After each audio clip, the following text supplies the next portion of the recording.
In 11 giorni neanche, perché ha avuto l'esito del tampone il venerdì e poi il giorno 20, che era domenica mattina, ho chiamato il 118, è stato ricoverato di urgenza all'improvviso e in 12 ore ha cambiato 3 ospedali, da Castelfranco poi è passato a Montebelluna.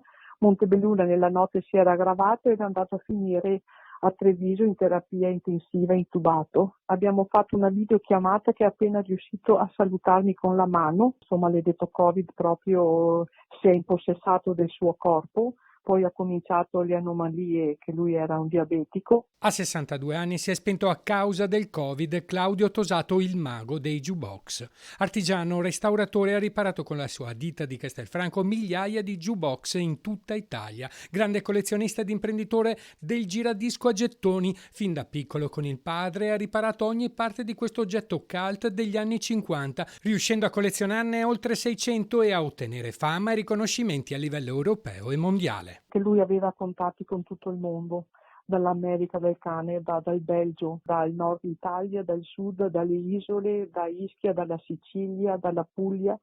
Lui aveva contatti dappertutto. Rimarrà un grande vuoto, un enorme vuoto. È stato il mio unico grande amore della mia vita. Io ero la sua ombra. Claudio era anche un grande esperto di cultura musicale, appena sentiva due note di una canzone riconosceva il cantante, l'autore e l'anno di produzione.